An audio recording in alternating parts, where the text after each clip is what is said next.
हाय पूजा, कशी आहेस? मस्त. 14 जूनला तुझा अल्ल्याड पल्ल्याड नावाचा चित्रपट रिलीज होतोय, तर त्या चित्रपटाबद्दल आणि तुझ्या भूमिकेबद्दल काय सांगशील? मला काहीच आयडिया नव्हती की मला हा मूवी मिळणार. ऍक्च्युली ते असं समजा की ऍक्सिडेंटली मी या मूवी मध्ये आली आहे. प्रीतम सरांचा म्हणजे मी सगळ्यात पहिले त्यांना थँक्यू म्हणते, कारण आम्ही एका मूवीच्या प्रीमियर म्हणजे प्रमोशनसाठी छत्रपती संभाजीनगरमध्ये भेटलेलो. डिशक्याव मूवी होता त्यांचा. सो त्यासाठी ते तिथे आलेले आणि ओळख झालेली समजा. सो त्यांनी माझे काम म्हणजे जे अल्बम सॉंग्स वगैरे आहेत ते पाहिले आणि देन बोलले की फ्युचरमध्ये आपण समजा करूयात काम वगैरे. सो मला नव्हतं वाटलं की होईल, कारण प्रत्येक मुलगी जर ह्या इंडस्ट्रीमध्ये किंवा मॉडेलिंग करते किंवा अल्बम सॉन्ग करते, सो तिचं स्वप्न असणारच की मला एखादा मूवी तरी मिळावं. जरी लीड नाही मिळालं पण त्या मूवीचा मी एक पार्ट तरी व्हायला पाहिजे. सो मला एक दिवस अचानक कॉल आला आणि सर बोलले की असं असा मूवी आहे, त्यामध्ये तुमचं एक कॅरेक्टर आहे. मला फक्त एवढंच सांगितलं, स्क्रिप्ट वगैरे काहीच माहिती नव्हती मला. पण मी एवढी खुश ना की मी घरामध्ये अशी उड्या मारायला लागली एकदमच की मला मूवी मिळाला. त्यामध्ये गौरव मोरे सर वगैरे, संदीप सर, मकरंद सर वगैरे होते. सो मी खूप हॅप्पी की मला एवढ्या मोठ्या स्टार कास्ट सोबत स्क्रीन शेअर करायला भेटतंय. आणि स्क्रिप्ट मला आदल्या म्हणजे मी आजच रात्री जाणार, सो मला मॉर्निंगला मिळाली आणि मला काहीच माहिती नाही. ते लुक टेस्ट वगैरे होते, कारण सॉंग्स मध्ये ना फक्त सॉन्ग माहिती असणार, पाठ करायचं आणि एक्सप्रेशन, डान्स वगैरे एवढं मला माहिती. बट एवढ्या स्क्रीन समोर नेमकं काय करायचं काहीच आयडिया नाही. आणि मग तिथे गेल्यावरती मला त्यांनी सांगितलं की ते गावातले एक राहतात ना, आता सांगितलं तर पण ते हे होऊन जाईल ना पूर्ण, पण एक पाटील म्हणून जसं की सावकार लोक असतात ना, सो त्या फॅमिलीतली आहे मी. ते नायक वगैरे काय असतात ना, पाटील लोक असतात, तर गावातले आम्ही प्रमुख आहोत त्यामध्ये. सो त्यामध्ये ते आहे रोल. आणि शूटिंगचा एक्सपिरियन्स कसा होता? खूप छान. फर्स्ट म्हणजे रात्रीचा होता तो सीन आणि मी सजले, व्हॅनिटीतून बाहेर निघाले. जशी गेले तर पूर्ण अंधार, होम हवन, सगळं धूर, ते बघूनच म्हणले काय चालू आहे ते पाहिल्यानंतर. आणि देन मग चालू ते एकदम असं म्हणजे वातावरण असं एकदम हॉरर टाईप पण होतं. आणि पूजा वगैरे असते ठेवलेलं तिथे, ते काळा पुतळा आणि काय काय सगळं काही ठेवलेलं.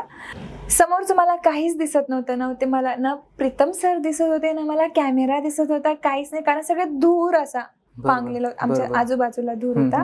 बट मी ना पहिले एक्सप्रेशन द्यायचे की ते घाबरण्यासारखं वगैरे, आणि मला वाटत होतं की मला प्रीतम सर दिसताय का, म्हणजे मी त्यांना बघेल चांगलं करते का मी, पण ते दिसतच नव्हते मला त्यात धूर. पण मग नंतर ते त्यांचा मला बॅकग्राऊंडला आवाज यायचा की पूजा मॅम छान करताय. मग वाटायचं हा. पण घाबरलेली होते मी खरं तर खूप जास्त.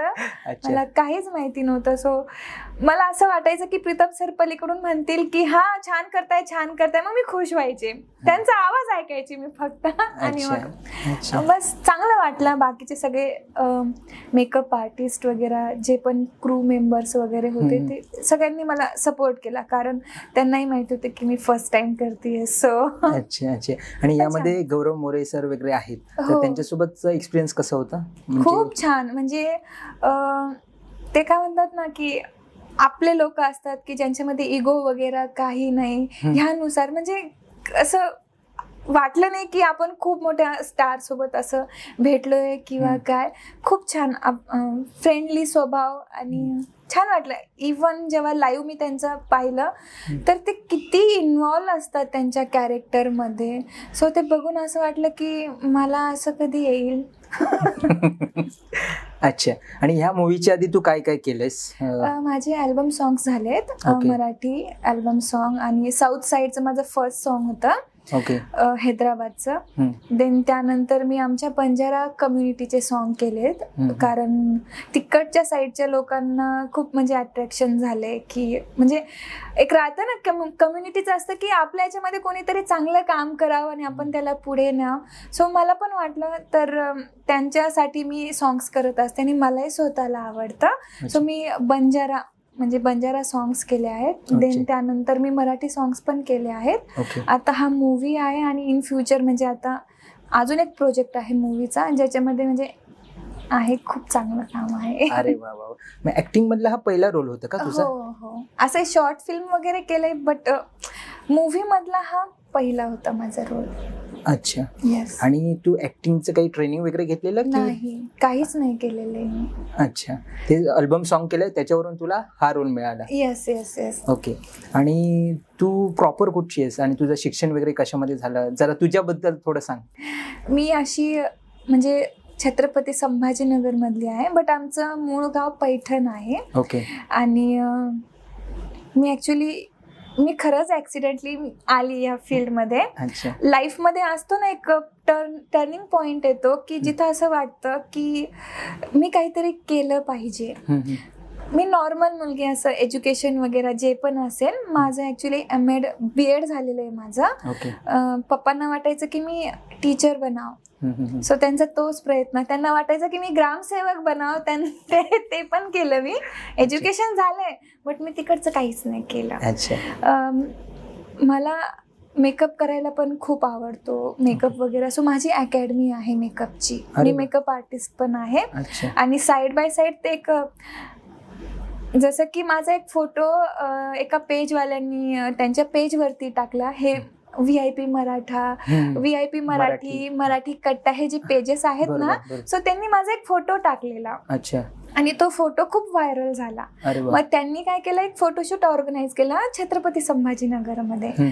मग त्यानंतर तो व्हायरल झाल्यानंतर मग ऑफर्स यायला लागले फोटोशूटचे वगैरे. मग मॉडेलिंग वगैरे केली आणि देन एक अशीच मी रील बनवली जे आता बनवतात. हे टिकटॉक वगैरे त्यावर नव्हते, मी नॉर्मल एक व्हिडिओ बनवला इंस्टाग्रामवर.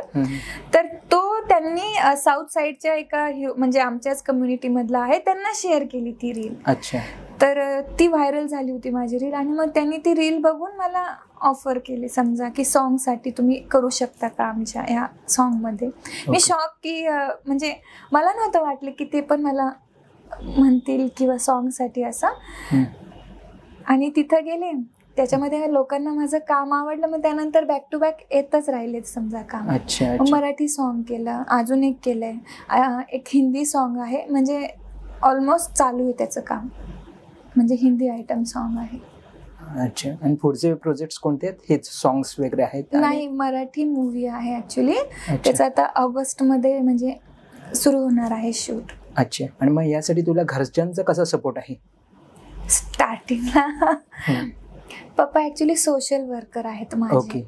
सो सोशल वर्कर म्हटलं की फेसबुक नाही वापरायचं, व्हॉट्सअप नाही वापरायचं, इंस्टाग्राम नाही वापरायचा, ह्यानुसार होता. बट हळूहळू जेव्हा त्यांना कळालं की नाही आपली मुलगी प्रॉपर वेनी जातीये, कारण त्यांनी आपल्यापेक्षा जास्त पाहिलंय बाहेर काय चालू आहे काय नाही. त्यांना वाटायचं की सगळे लोक ट्राय करतायत, तू कसं पोहोचशील तिथे किंवा असं, ते त्यांच्या साईडचं होतं. बट ज्यावेळी त्यांना बाहेरून कॉल यायला लागले, जसं की मी पहिली शॉर्ट फिल्म केली, सॉन्ग केलं, त्यांना बाहेरून कॉल यायला लागले की तुमची मुलगी, आम्ही तुमच्या मुलीची माझी मुलगी फॅन आहे, आम्ही गाणं पाहिलं तिचं.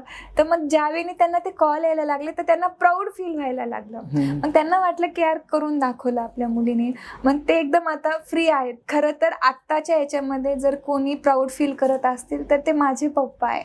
पहिले त्यांना नव्हतं वाटलं की असं काही होईल म्हणून, बट आता बरोबर खुश आहेत ते खूप. संभाजीनगरला या गोष्टींसाठी किती स्कोप आहे? म्हणजे ऍक्टिंग असेल, डान्सिंग असेल, तर असं होतं ना की मुंबईमध्ये त्या गोष्टी खूप इझिली मिळून जातात की ऍक्टिंग मधलं काम असेल किंवा हे. पण गावच्या ठिकाणी एवढे प्रोडक्शन हाऊसेस नाही आहेत किंवा तिथे काम मिळवताना तो जो एक स्ट्रगल आहे, तर त्याबद्दल तुला काय वाटतं? ऍक्च्युली जर काही करायचं म्हटलं ना, सगळे हेच म्हणतात, इवन मलाही म्हणतात की तू शिफ्ट होऊन जा मुंबई पुण्यामध्ये, कारण इकडेच करिअर आहे वगैरे असं. बट खूप जणांचं नाही होत तिथे जाणं. जसं की आता मी तर तिथे राहूनच सुरुवात केली. आणि मी असं नाही म्हणते की माझी आता तर सुरुवात झाली, खरं तर मी पोहोचले असं नाही, पोहोचायचं आहे खरं तर. पण बाकीच्यांसाठी म्हणायला गेलं तर सगळे ट्राय करताय, तर त्यांना पण एक प्लॅटफॉर्म मिळायला पाहिजे म्हणून काही काही प्रोडक्शन म्हणजे टीम बनवलेली आहे, ते त्यांच्या थ्रू त्यांना नेण्याचा प्रयत्न करताय. कोणी डान्स वगैरे म्हणजे शो इव्हेंट्स वगैरे ऑर्गनाईज करतात, बाहेरच्या सेलिब्रिटींना वगैरे तिथे इव्हेंटला बोलवतात. म्हणजे ऍटलिस्ट आपल्या लोकांचं त्यांना टॅलेंट दिसलं पाहिजे आणि ते त्यांनी बाहेर जायला पाहिजे. सो चालू आहे, बट जेवढं मुंबई पुण्यामध्ये आहे तेवढं नाहीये, बट ते ट्राय करताय की ऍटलिस्ट तिथं झालं पाहिजे. तरी तेवढं म्हणजे जसं एक राहतं ना की बाहेर गेल्यावरती जसं मुंबईला आले ना, ते आपण तेवढ्या लेवलवरचं किंवा त्याच्या अर्ध्या लेवलवरचं काम आपण आपल्या इथं द्यायला पाहिजे. म्हणजे तिथं जाऊन त्यांच्यामध्ये कॉन्फिडन्स येईल. असं नको की एकदम मुंबईला जायचं स्वप्न बघणार आणि तिथं गेल्यावरती एकदम काहीच नाही येते मला, असं काही. ऍटलिस्ट म्हणजे थोडं प्रिपरेशन तिथेच असताना केलं पाहिजे, म्हणजे इकडे आल्यानंतरचा तो स्ट्रगल कमी होईल. आणि आता जसं की सोशल मीडियाचे प्लॅटफॉर्म्स आहेत, जसं तुम्ही इन्स्टावरती रील बनवली आणि त्याने तुम्हाला कामं मिळाली, तसं देखील करू शकतात की सोशल मीडियाचा वापर करून. आता तर तो ट्रेंड चालू आहे खरं तर. कोणता पण मूवी आला की ते सॉन्ग वगैरे ट्रेंडिंगला असेल तर त्या साईडने की तुम्ही आम्हाला टॅग करा, असं तसं, कोण बनणार आजचं रील स्टार, असं चालू आहे सध्या. सो त्यांच्या ही सगळ्यांसाठी खूप चांगली अपॉर्च्युनिटी आहे. आता ते त्याच्यावरती की तो व्यक्ती किती चांगल्या प्रकारे करतोय किंवा काय, पण सोशल मीडिया आत्ताच्या याच्यामध्ये खूप चांगल्या वेने त्याचा यूज होतोय. बाकीचे आहेत, बट ज्यांनी त्याचा चांगल्या प्रकारे केलं तर तो व्यक्ती जाऊ शकतो. बरोबर. येस, बरोबर. तुमचा चित्रपट पाहण्यासाठी तुम्ही प्रेक्षकांना काय आव्हान कराल की का बघितलं पाहिजे अल्ल्याड पल्ल्याड? मूवीचं नावच अल्ल्याड पल्ल्याड आहे. सो त्या मूवीमध्येच तुम्हाला कळेल की नेमकं, कारण जेव्हा मी हा मूवी केला खूप जणांना त्याचं प्रनाऊन्स पण करता नव्हतं की हे काय अल्ल्याड पल्ल्याड अल्ल्याड पल्ल्याड, बट मलाही नव्हतं माहिती नेमकं काय आहे ते. बट त्या मूवीमध्येच कळणार आहे की नेमकं काय आहे अल्ल्याड पल्ल्याड. आणि कॉमेडी हॉरर मूवी आहे खरं तर, खूप छान आहे. आणि मराठीमध्ये असे खूप साऱ्या मूवी बनलेल्या आहेत, बट हा काहीतरी युनिक आहे. जसं बॉलिवूड किंवा त्या साईडचं टच यामध्ये दिलेला आहे. हो, त्याचा ट्रेलर बघितला, खूप छान आहे, खूप हॉरर आहे ते समजतंय त्याच्यातून. त्या मूवीला खूप यश मिळो अशी आमच्या तर्फे तुम्हाला शुभकामना. सर्व रसिक प्रेक्षकांना देखील माझं आव्हान आहे की हा चित्रपट तुमच्या संपूर्ण महाराष्ट्रभर 14 जूनला प्रदर्शित होणार आहे, तर तुम्ही तुमच्या जवळच्या चित्रपटगृहात की बघा.